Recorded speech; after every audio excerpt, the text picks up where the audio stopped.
Read about the things that happen throughout the world. Don't believe in everything you see or hear. Read all about it. Read all about it. Listen to the world. Listen to the world.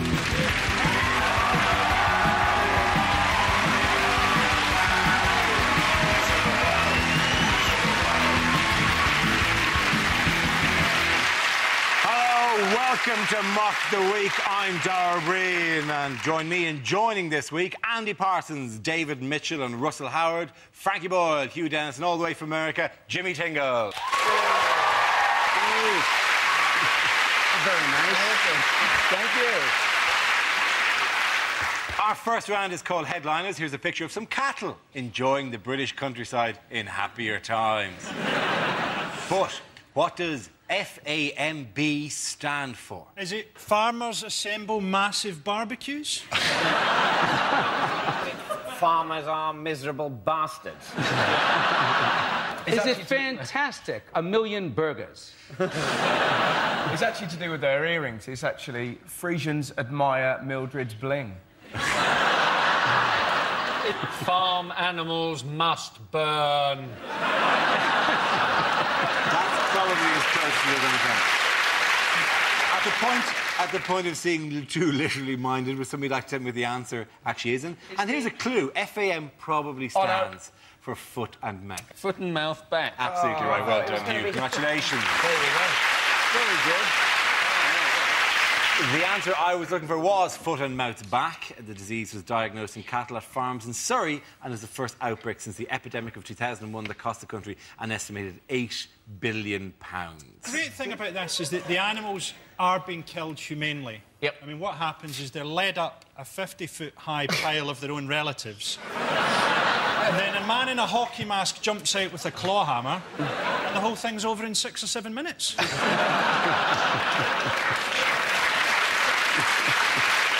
thing is, if you're going to kill tens of thousands of cows, you're going to start getting creative, aren't you? 2 cows with 1 bolt, 1 over the shoulder with the mirror. Do you think people are doing gang things? They're doing like, yeah, I got your cow, yeah. There is only one person who's ever actually caught foot and mouth in this country. In 1966. You'd feel a bit of a loser if you're the only one ever. You know, everybody else enjoying the World Cup victory. Yeah. And there's you going... They're dealing with it. I read a quote from the chief veterinary officer that said, it is important that no animals move in Great Britain.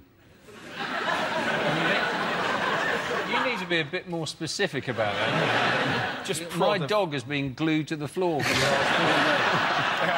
How quickly did Gordon Brown come back off holiday? He was going, oh, yes, I'm loving it. I'm looking forward to Dorset. 4 hours later, oh, there's a small crisis in the farming community. I'm out of there. Monkey world shit, and I'm not looking after my kids anymore. It is incredible that just for your first month in charge, it's like something out of... It's like the plagues or something. He gets fire in Glasgow Airport, water. He's onto pestilence at the moment. At some stage, he has to appear in a Technicolor Dreamcoat and in some way lead everyone from the country to the promised land. He's got a plague of frogs coming when England play France at Twickenham. Apart from cows, by the way, who's the outbreak affecting? Farmers. Yes. The lab, which... legally, we have to say there seems to be some doubt if they caused this or not, but people are going, is it the lab that was working on this virus just down the road? Yeah. Well, my child's caught chicken pox. Where could that have come from? Well, we do live next door to Gary Chickenpock, the living chickenpock.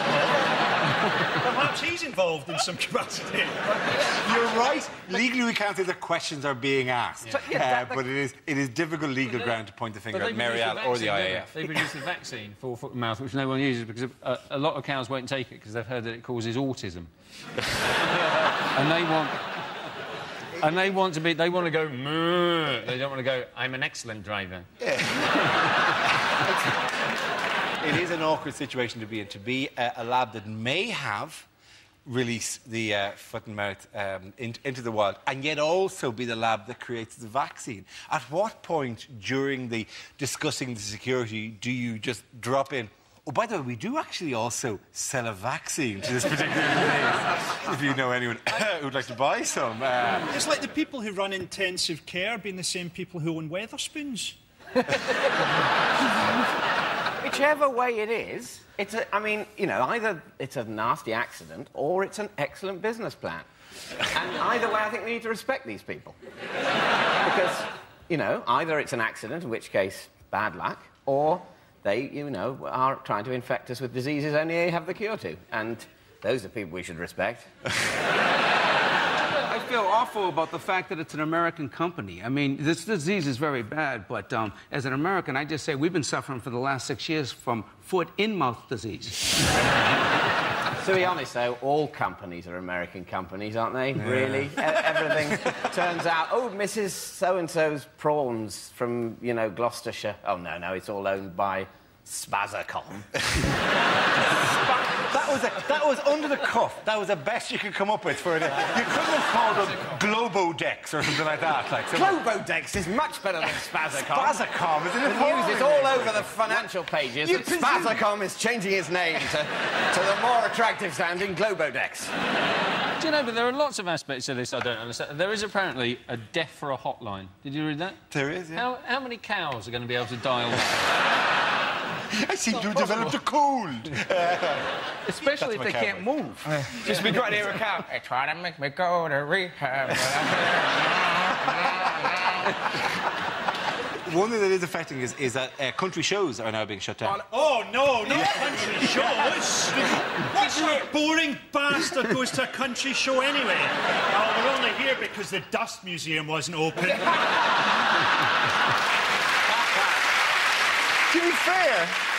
To be fair to the people, they were an agricultural. The show did go on, but without any animals at it. All right, there was a show on. No. There was a quote from the guy who said, "It's like going to a lap dance club when there are no dancers there." How creepy is that as a relationship to have with cattle? Just a pig on a pole going, push it real good. Do you know what the Daily Mail's headline was? Almost. 30 miles shadow of fear. The Observer's headline, foot and mouth may have been caused by science lab. Not one of your ordinary labs, one of those science labs where they do that there science in there, do they? What are you doing there? Is that science? No. Put away the test tube with the petri dishes. That's not science. Could have been a language lab. It could have been. That'd have been great. If oh, hello. Oh, there's foot and mouth disease on this. Speaking of unruly individuals, by the way, who else is roaming free in the British countryside this week? My dad. Where are you, Dad? Where are you? Do you want to do a national plea? Is it the asylum seekers who've broken out in Oxfordshire? It is. There are 14 asylum seekers who've broken out. It's sad, you know, that they're sort of like keeping these people under these horrible conditions and everything. What we should do, I mean, many of these people are legitimately seeking asylum, is have a ring of, say, like 100 police around the building and play British Bulldog. You're British. British Bulldog. I had a similar plan, right? I say that we allow fox hunting again, get the fox hunters to round them up, and the ones they catch, we deport. The ones that get away, we forgive them, give them a passport, they represent us in the Olympics. I think the best way to find them would be to open a minicab office in Oxford. Arrest everyone who applies for the job. Here's a question. As an American, how are these people getting into the country? It's an island, Jimmy. There are many ports of... Yeah, you know, in much of the same way that many immigrants get into America. You've spotted them, I presume, wandering around. We have. Well, our Senate has taken very strong precautions. They're building a 700-mile fence across the border with Mexico. A couple of problems with the 700-mile fence. First problem is the border with Mexico is 1,900 miles long. Now, I'm not an expert on immigration, but I would surmise that people fleeing abject poverty will go around the fence. How is the US presidential election shaping up? Shaping up wonderfully. All of our candidates are fabulous. You're going to be happy no matter who we elect, ladies and gentlemen. who's ever elected, they want to continue the policies in Iraq. They want to bring democracy to Iraq. And as you know, democracy is a very, very slippery slope. What happens if the people of Iraq start electing people that we don't like? Or what happens if they elect, you know, a religious fundamentalist? Or what happens if the people of Iraq elect somebody who doesn't know anything about world politics? Or what happens if they elect somebody who doesn't know anything about the Middle East?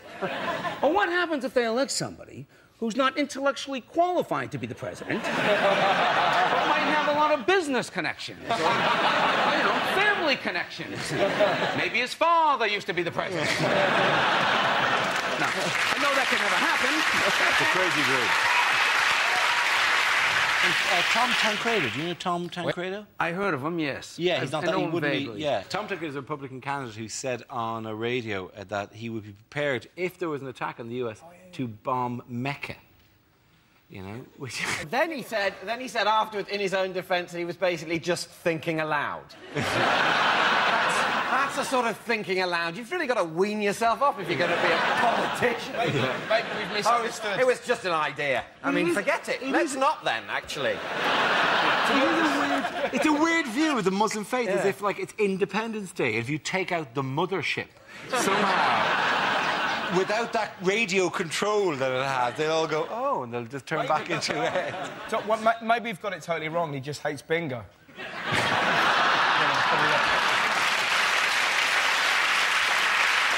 At the end of that round, ladies and gentlemen, the points are going to Russell, David and Andy! I thought we were going to get the points there. The next round is called Between the Lines and it features Hugh and Frankie. Would you make your way to the press pit, please? Frankie delivers a speech in the guise of a leading figure on the world stage, while Hugh translates what they really mean. Frankie, this week, you are Leader of the Opposition, David Cameron, addressing the nation. Let me assure you, I understand the pain of the people of Tewkesbury. We're both up to our necks in shit. This summer, I have put the Tory party back where they belong. Third in 2 by-elections. I have been criticised recently for my poor performances. I told the wife it's the stress of the job. I'm not worried about the polls. They're doing a lovely job in my kitchen.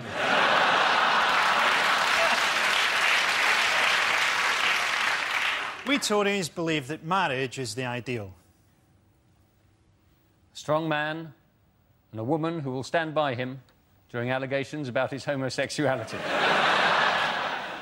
Boris Johnson will make a great mayor. He has a lot in common with London's first mayor. He's a dick.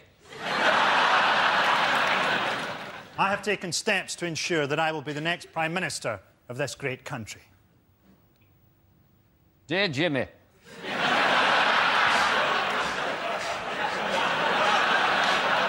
Could you fix it for me? Ladies and gentlemen, Hugh and Frankie!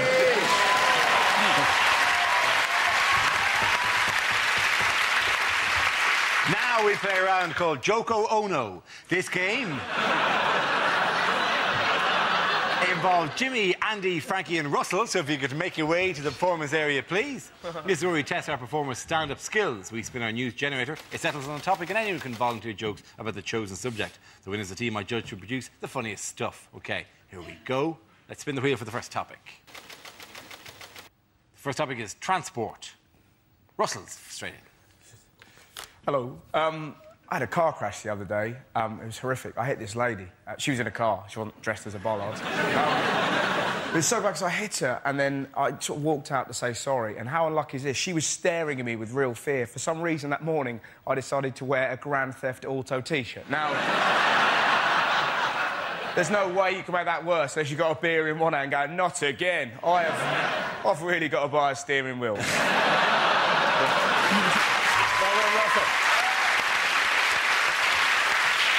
OK, let's spin the wheel again. Subject is the Olympics. Who wants to come in on that? Andy Parsons. Yeah. How crap is that logo? That's all I've got on that one. £400,000 that cost us.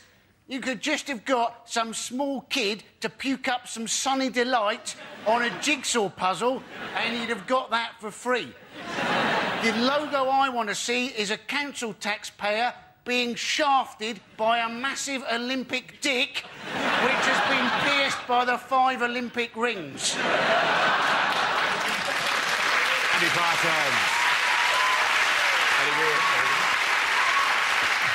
OK, that leaves us with Jimmy and Frankie. Let's spin the wheel.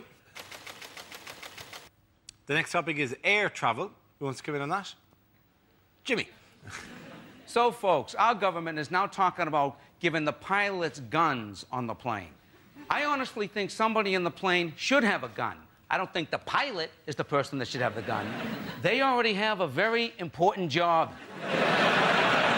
If they all of a sudden have to be involved in gunplay, who's flying the plane?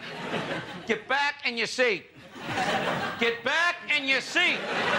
Don't make me go back there. You son of a bitch. Hold the wheel, you. I said put that tray table up. Jimmy, take it.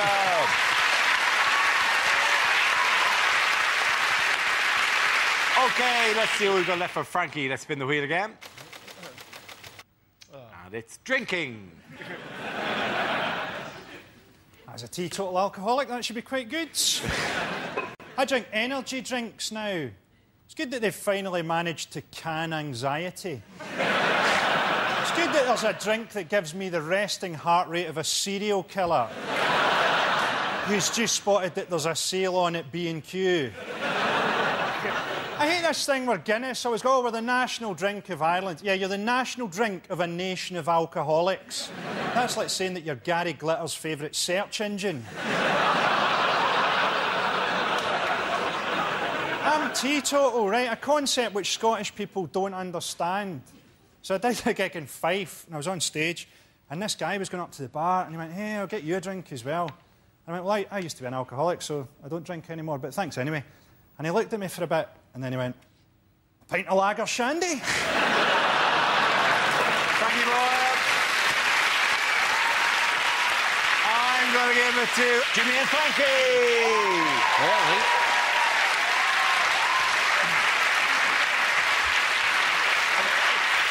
OK, our next round is called If This Is the Answer, What is the Question? On the board are 6 categories. David, which category would you like? Science. OK, your category is science. The answer is serious, risky and heroic. So, what is the question? What is telling farmers, you know, it could be worse? Is it what are Snap, Crackle and Pop's DJ names? How have people described my recent sex tour of Nigeria?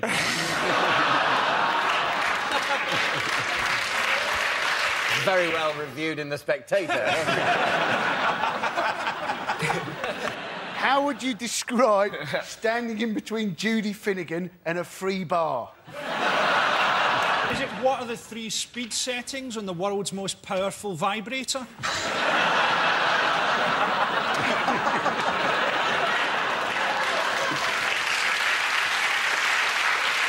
You know what the correct answer is?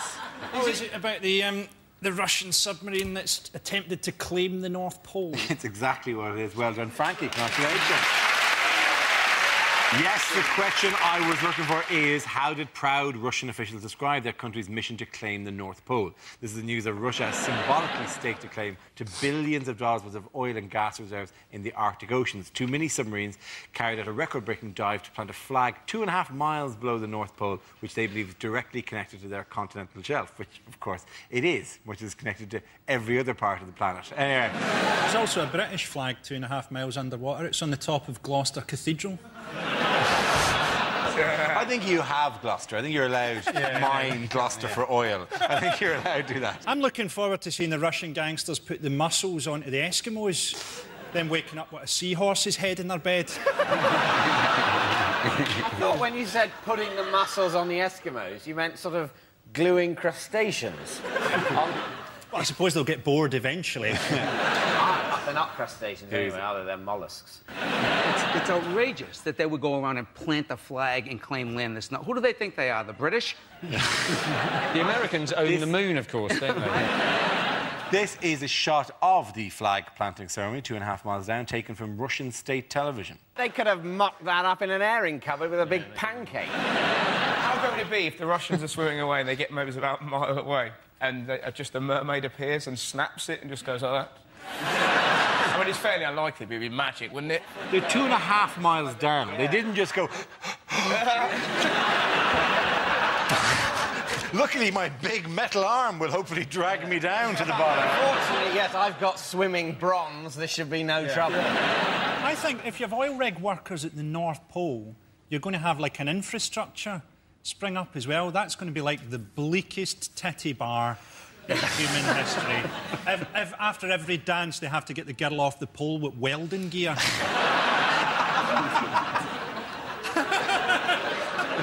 The Canadian Foreign Minister said this isn't the 15th century. You can't go around the world and just plant flags and say, we're claiming this territory. But no, actually, under international rule, the law of Bagsy is the #1 law. That, and if they'd gone up and licked it, then nobody wants it then.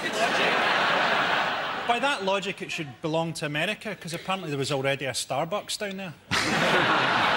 Why didn't you get your swimmer guy who swam there a couple of weeks ago? Yeah. Why didn't he just carry a flag in his teeth and just, like, swim to the other side and go, dunk? Oh, by the way, ours. He was too busy raising money for cancer, this selfish bastard. I can't believe you're taking the moral high ground out there. He was... It's been a while. God, it looks strange up here. He was going to get dizzy now and roll down the moral hill. But the Americans haven't actually come out and criticised the Russians, have they? No, they haven't. Mainly because Bush, he'd love to do it himself, wouldn't he? He would love to invade the Arctic, but he'd probably muck that up as well, wouldn't he? We'd have some sort of, you know, polar bear mutiny. We'd have suicide Pingu on our hands.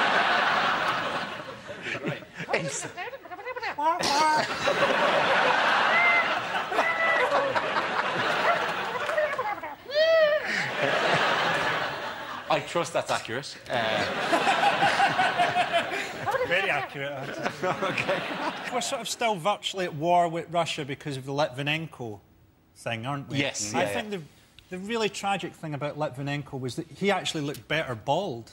I mean, what a terrible way to find your perfect look. He's still very much respected in Britain, though. If you go to his grave, there's no weeds in the grave. There's no plant life for miles around. Just the bodies of little woodland creatures that just died from sadness, style. Do you miss the moral high ground? That was a while ago now, wasn't it? Cold and dark down here, darling. Just see the edges of your faces. In other news, the government disclosed figures on which supernatural phenomenon in Britain? UFOs, yeah. Or claimed sightings of UFOs. Not actually, you know, there have been 12 UFOs. How come, even as mobile phone cameras and stuff get better, you never still get a good picture of a UFO? It still always looks like a blurry shot of a Frey Bentos pie tin being thrown over. There was a couple in Hastings who said they saw an alien looking in their kitchen window. Yeah, that was just sweet. Yeah, you know? Don't mind me, I'm the predator. But your azaleas are particularly impressive at this time of year. They said that the alien changed from red to yellow to green. Are you sure they don't just live beside a traffic light? Apparently, most UFO sightings are after the pubs have closed, or on November the 5th.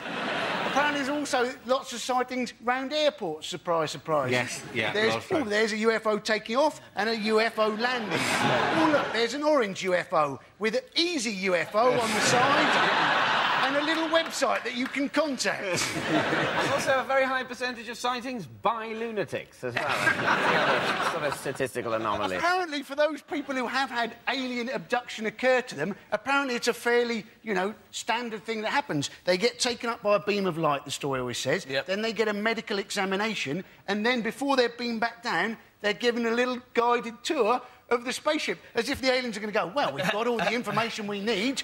Would you like a look round? This is my bedroom. Yeah. And they go, perhaps you'd like some documentary evidence to take and show to your leader. No, it'll be fine. Yeah. I sense I will be believed on this one. At the end of that round, the points go to Russell, David and Andy! Now we come to our final quickfire round called Scenes We'd Like to See. This is for everyone, so if you could all make your way over to the performance area, please. I called ideas for scenarios we'd love to see in the performers come in with their suggestions. OK, here we go. The first subject tonight is the worst thing to hear on holiday. Many of you in this safari will be wondering why I'm sprinkling you with a barbecue sauce. Welcome to Butlins.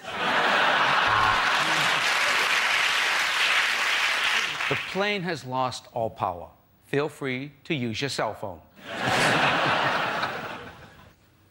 Let me feel your arm. Let me see your teeth. Take him.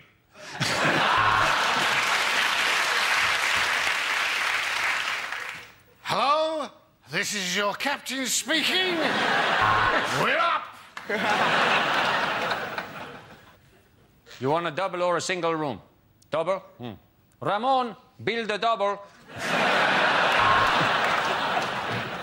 In the event of the cabin decompressing, oxygen masks will drop from the ceiling and dangle in front of your blue dead faces.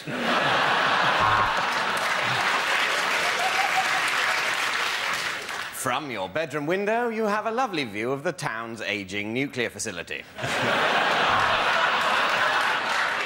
Yes, I know you've got a restraining order out on me, but I don't think it applies abroad. There's a bar in the swimming pool after yesterday's riot. You must be the only person in the hotel who isn't going to the Star Trek convention.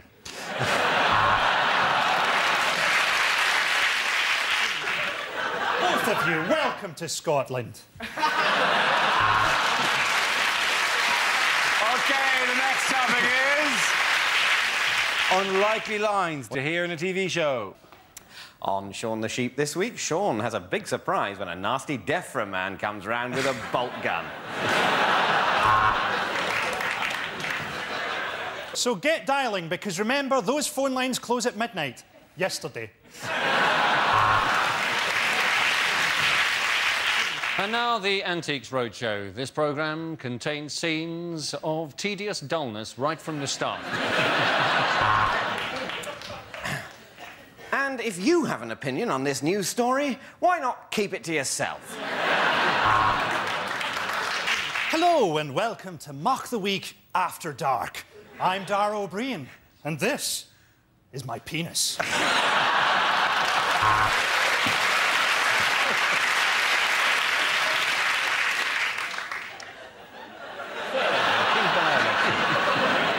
This week on Location, Location, Location, Mohammed is looking for a pied-à-terre within easy reach of an international airport.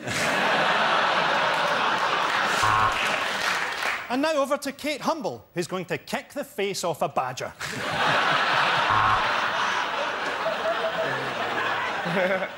Hello and welcome to India with Sanjeev Bhaskar and me, Jade Goody.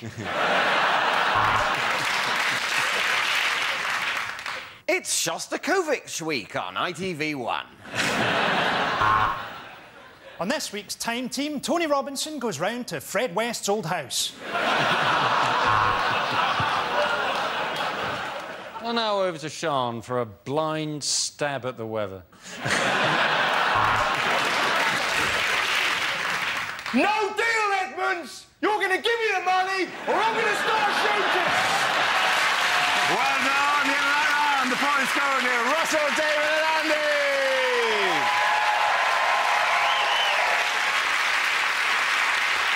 And that's the end of the show. This week's winners are Andy Parsons, David Mitchell and Russell Howard. Commiserations to Frankie Boyle, Hugh and Jimmy Tingle. Thank you for watching. I'm Darby. See you next week. Good night. The Thursday night comedy continues with Hyperdrive next here on BBC Two, Consumer Power on display to defend the local shop in Still Game at 10, and Russell Howard has his own radio show every Sunday morning from 10 on BBC Six Music.